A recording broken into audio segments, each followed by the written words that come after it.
Hola, mi nombre es Alexia Aguilar Acosta y les voy a hablar un poco sobre los análisis de los datos. Ok, ¿cuáles son los tipos de datos que existen?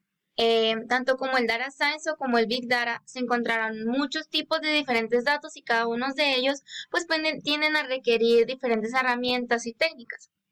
Algunos por mencionarlos son los datos estructurados, no estructurados, por lenguaje natural, generado por máquina, basado en gráficos, audio, video e imágenes. Bien, desglosados los estructurados, dependen de un modelo de datos y residen en un campo fijo dentro de un registro, referente a que hay una estructura en donde simplemente pues se llenan ese tipo de información o datos pues que nosotros estamos requiriendo. En los no estructurados, pues como ahí lo menciona, pues son más difíciles de encajar, ¿no? En un modelo de datos porque pues su contenido es específico del contexto o varía. No sabemos aquí qué se está evaluando en sí si no se obtienen datos, ¿no? El lenguaje natural pues es un tipo especial de datos no estructurados. También puede ser difícil de procesar porque requiere el conocimiento, técnicas específicas de ciencia, datos y lingüística. Los generados por máquinas, pues es información que se crea automáticamente por un ordenador, un proceso, aplicación u otra máquina sin que tenga que haber intervención de nosotros. Los gráficos, pues son, o de las redes se conoce, ¿no? Que en resumen son datos que se centran en la relación de los objetos. Como por ejemplo, son datos que tú ves como por ejemplo en una gráfica. Está más relacionado a un objeto, a algo en específico. Te diría imágenes, pero para eso hay un tipo de dato que es de audio, imagen y video, que son los tipos de datos que pueden plantear desafíos específicos a un data science. Son tareas también que son triviales para los seres humanos, como reconocer objetos en imágenes, podría resultar un desafío para las computadoras, ya que como pues podría ser difícil en sí para una máquina, pero tal vez para nosotros pues puede ser como fácil de identificar como el dato, ¿no? O la información que se nos esté dando.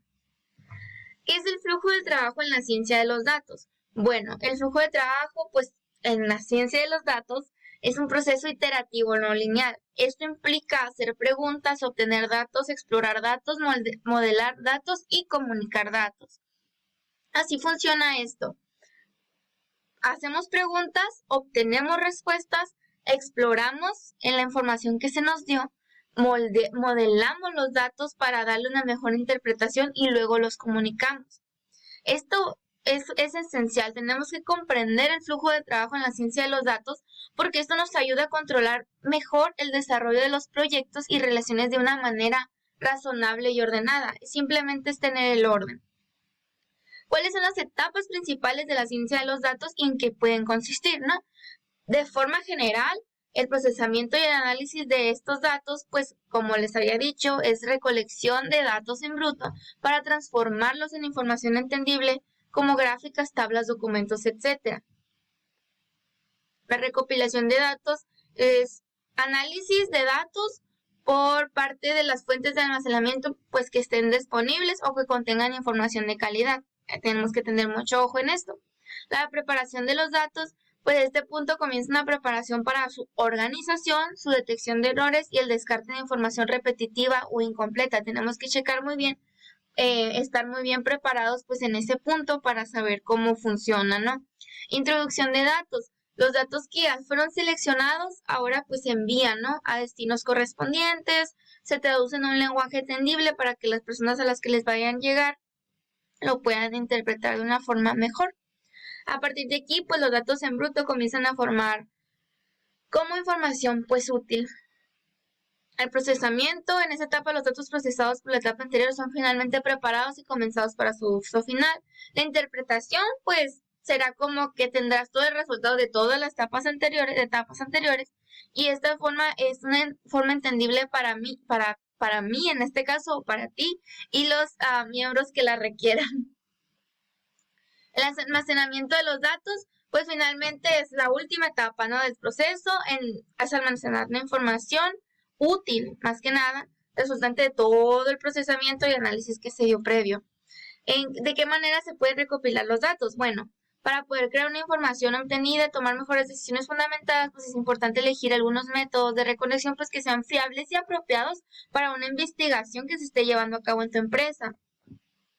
Hay de dos cosas, bueno, tres, ¿no? Cualitativos, cuantitativos y mixtos. Los cuantitativos se refieren a números.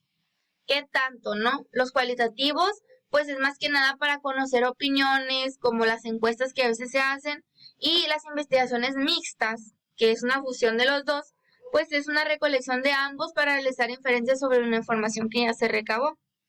¿En qué formato los encontramos?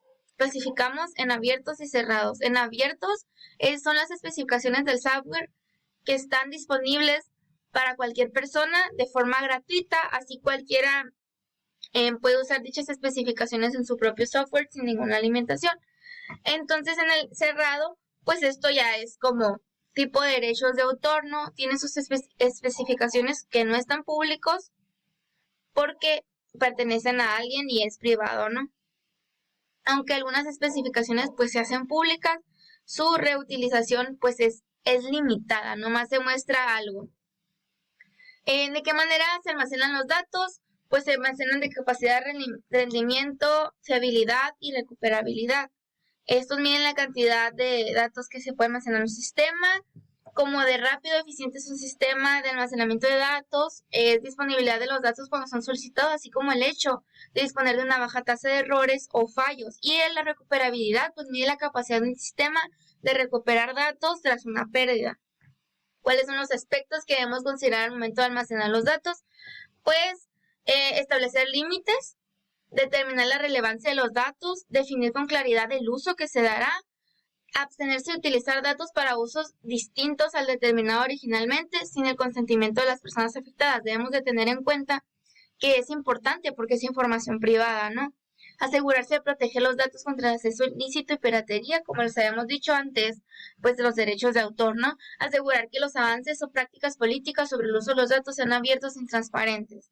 Y garantizar que las personas cuyos datos sean recolectados tengan acceso a los mismos y puedan solicitar bien sea modificaciones o su eliminación definitiva. Tenemos que tener en cuenta que son datos personales, son información que se nos dio personales, o sea, de cada persona, claro, vaya la redundancia, pero es importante especificar y tener en cuenta que no son para cualquier persona. Y por mi parte sería todo. Aquí están algunas de las referencias que utilicé para la realización de este trabajo.